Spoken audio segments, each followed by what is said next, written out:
guys, I'm Nika and I am a home baker.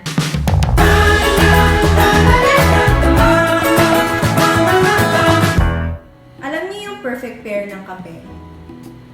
Homemade fudge brownies. It's just pure chocolate heaven. And yung recipe natin today is actually very easy to make. Kaya preheat your oven to 180 degrees Celsius and let's get baking.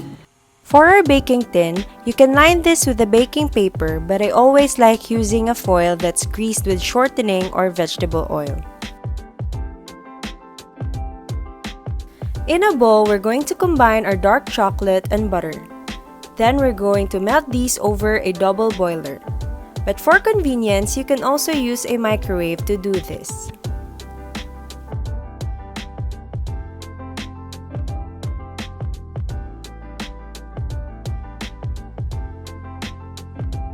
Once our butter and chocolate is melted, we are then going to combine our white and brown sugar.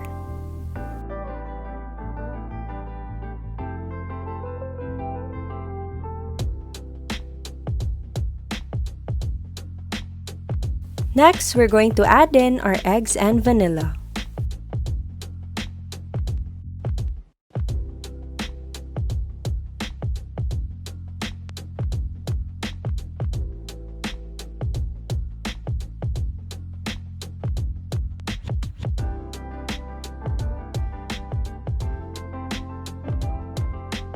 For the cocoa powder, you can actually use anything, may it be natural or Dutch process.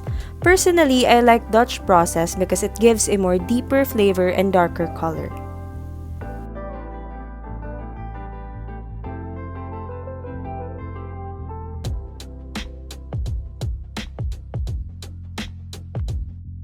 We are then going to add in our flour and slowly fold this into our mixture.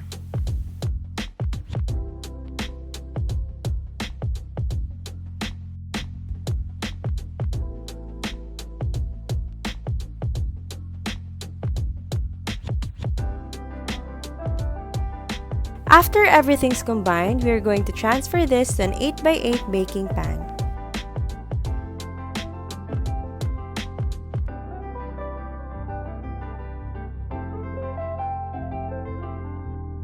We are then going to bake this for 20 to 30 minutes. To be able to know when your brownies is done is that when you try the toothpick check, a few moist crumbs is left on the toothpick. Once our brownies is out of the oven, we will allow this to cool completely at room temperature. To make slicing easier, let it chill first in the fridge, and then use a knife or pizza cutter to slice.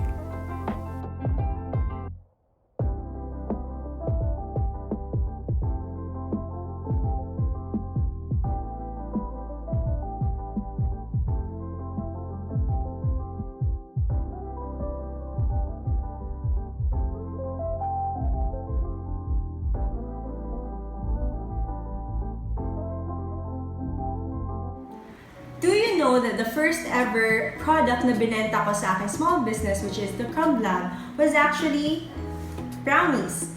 So you can use this recipe as a base brownie for any flavor of brownie that you actually like.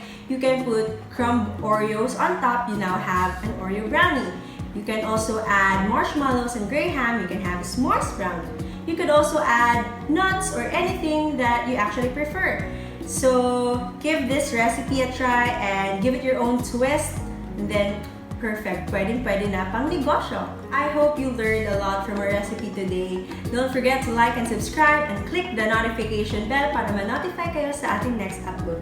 See you again next week. Happy baking!